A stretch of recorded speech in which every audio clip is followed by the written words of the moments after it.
surrender. Oh boy. Hold it right there!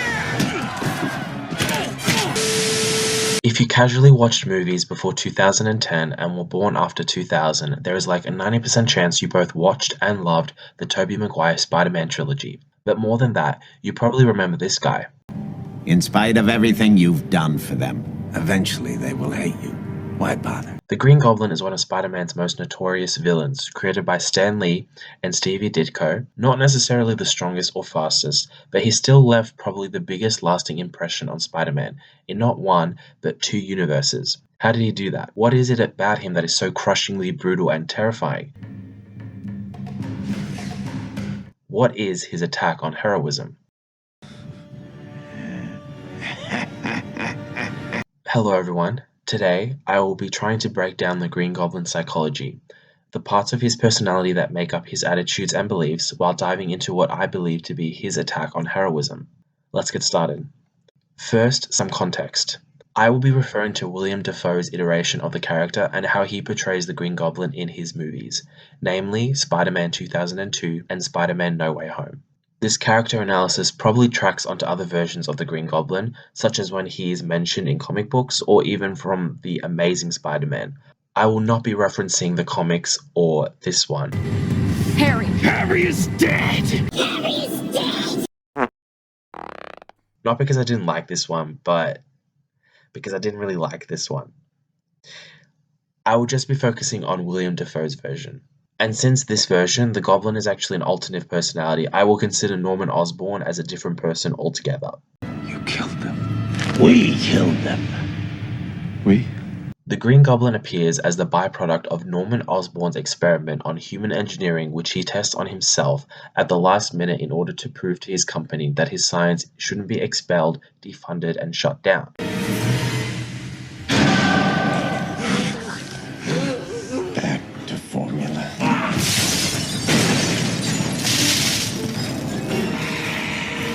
He is essentially testing performance enhancers, as he names it, which I believe is very similar to Captain America's super soldier formula, increasing agility, strength, stamina, durability, tolerance to pain, reflexes, and speed.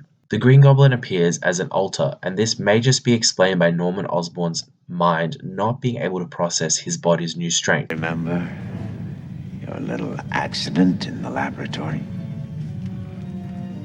Performance enhancers. Thus creating an alter who is more than capable of using it for his own agenda. Me, your greatest creation.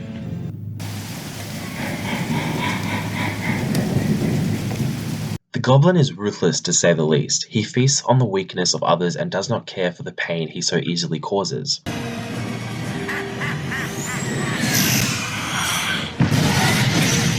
Spider-Man 2002. His long-term motives aren't super clear in the first Spider-Man. Short-term, he seeks revenge on the board members Am I? and then tries to enlist Spider-Man on a proposition Join me. Imagine what we could accomplish together. which I will get back to. After that fails, however, he assumes he is the only one who can possibly beat him and needs to take him out. There's only one who can stop us. But in No Way Home, he chuckles as he desires to conquer a new world, suggesting that the Goblin's long-term motives are to conquer as many people or places as he can. Coward. We have a new world to conquer. Now let's break down his psychology. After mind mapping, I think there are roughly three big parts that make up the Goblin psychology. First, psychopathy, a real-life serious personality disorder characterized by manipulation. Don't let him take me again. I beg you. Protect me. A total lack or inability to empathize with other living people or animals, and a lack of consideration for consequences. I'm gonna finish her. Nice and slow. The Goblin appears totally reckless and loud in the first film.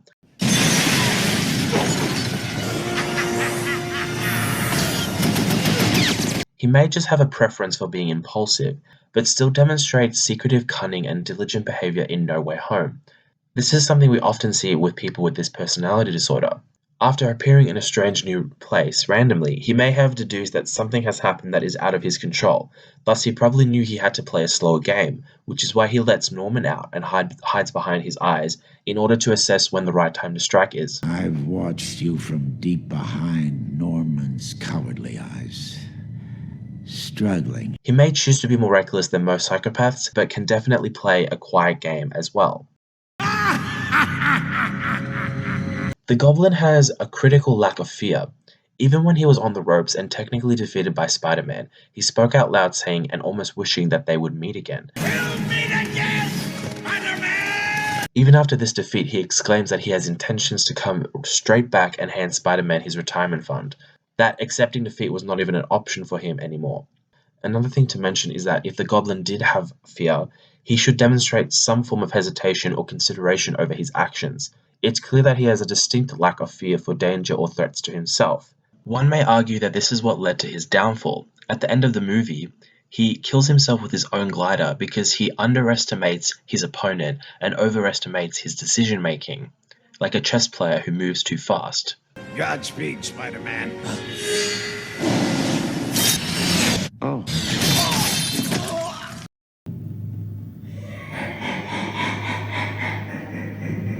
And finally, the superiority complex. Not to be confused with the God complex, although they are used interchangeably. The God complex involves the person genuinely or partially believing that they are the creator or a higher power better than all below, a metaphorical or literal God. You think if God existed, he could do it? The answer is no. If God exists, it's f***ing me. That everything they do is holy and without flaws, a greater being, a flawless being.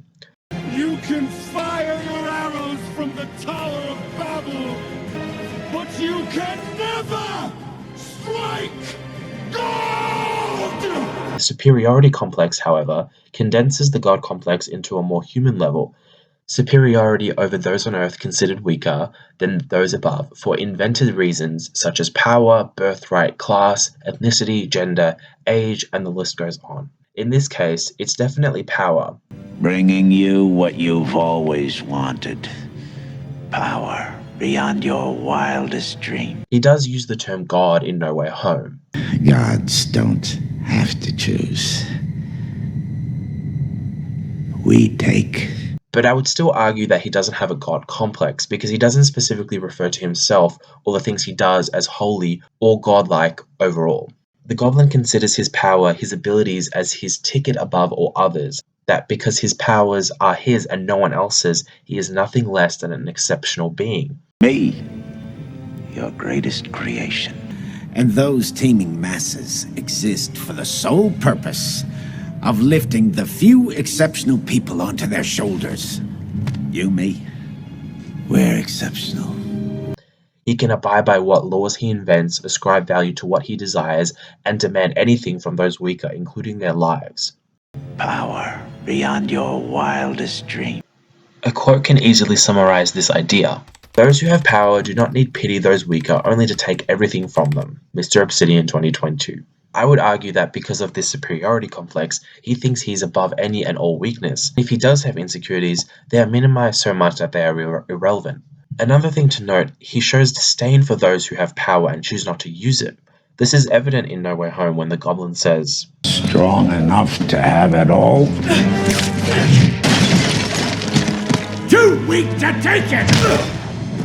This shows that on the long list of reasons why he dislikes Peter, one of them is that it's because he doesn't use his power for what he thinks he should use it for. Speak of the devil! Spider-Man! I knew you two were in this together! Looking back at Spider-Man 2002, he admits that he sees the same superiority in Spider-Man. You're an amazing creature, Spider-Man. You and I are not so different. His attempted enlistment of Spider-Man means that on some level he considers Spider-Man at least an equal to what he considers power. I chose my path, you chose the way of the hero. In No Way Home, this was probably the same for the villains he stood next to. These are not curses. They're gifts. His attitudes over what power grants you would only be reinforced if Spider-Man said yes to his proposition in Spider-Man 2002. But since he said no, he needed to do nothing less than kill him. No one says no to me! This blueprint was true in both Spider-Man 2002 and Spider-Man No Way Home. The Goblin saw Spider-Man's disdain over his proposition, What about my generous proposal? no different to Tom Holland's attempt at fixing him. Did you really think that I'd let that happen? That I'd let you take away my power just because you're blind to what true power can bring you? A violation both in trying to take away his power or refusing to level with it.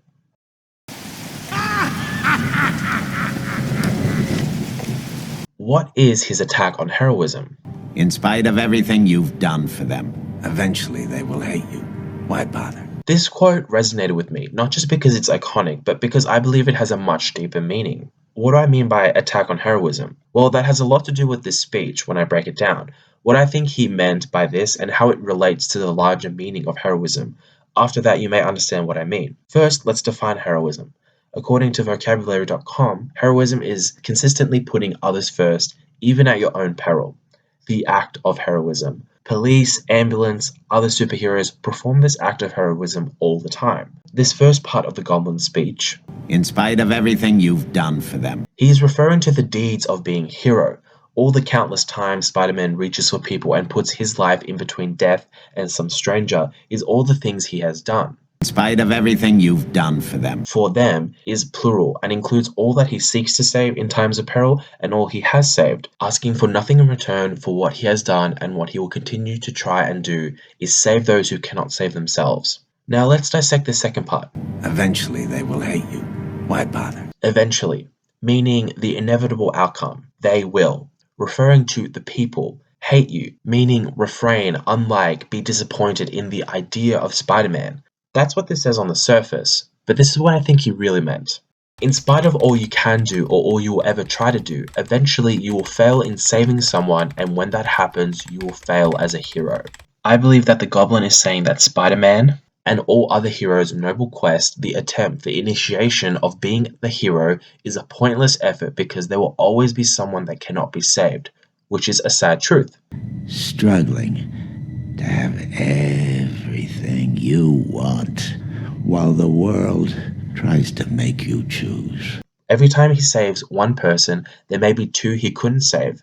If heroism is consistently putting others first, even at risk to your own peril, and since there will always be someone who cannot be saved, upholding the promise of heroism, putting others first for 1,000 years, there will still be one who got away.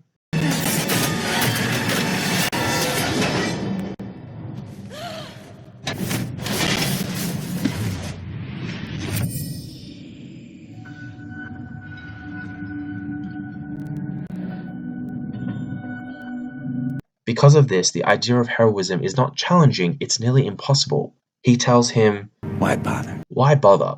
Why bother expending so much effort for something you can never perfect? There is no such thing as a perfect hero. There will always be someone who isn't saved. I may have struck the blow, but you...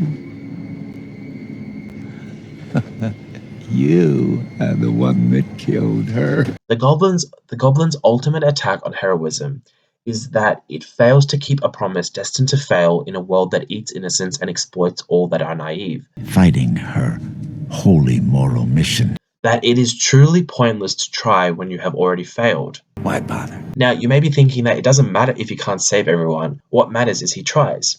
I agree. Spider-Man's counter-philosophy is that it's what's right that keeps him going. Because it's right. That doing what's right is something that must be done, which is why he's never going to stop trying. However, I think that the Green Goblin's point actually resonated with Spider-Man as well, because when Spider-Man actually does fail to save someone, like Uncle Ben, Spider-Man still has to come to terms with this, and it's retching. It's nothing but pain for him when he sees himself eventually fail. He only blames himself, and even though we might not necessarily see him as less of a hero, he certainly does. Call an ambulance! Someone call an ambulance! Uncle Ben! Uncle Ben! Oh God! Oh my God! This whole dissection also explains why the Goblin so easily resonates with the villain. You're a murderer. Well, to each his own. I chose my path, you chose the way of the hero. Villains rival the hero not just because they are the bad guy, they have the exact opposite philosophy. I mean the real evil ones. There is more nuance and layers to villains these days, but the Goblin example is the one who is just really evil. And these types of villains, they don't have to bother with collateral damage of any kind.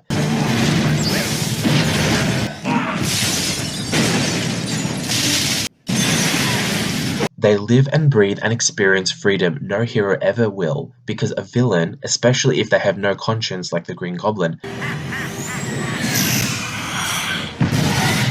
they only have to care for themselves, holding no weight of responsibility over the outcome of a fight, so long as they themselves don't die in the process. Misery, misery, misery, that's what you've chosen. Repeating this behavior until they do. And again, until we're both dead. I think a quote to summarize this attack on heroism is, "Heroes all but need to worry about everyone, while villains need not worry about anyone. It's difficult to be a good villain, but it's easy to be a bad hero." Mr. Obsidian 2022. Thanks for watching my video on the Green Goblin psychology and my dissection over his attack on heroism. Try and use 3 emojis to describe how your day's been going in the comments, and I'll see you in the next video.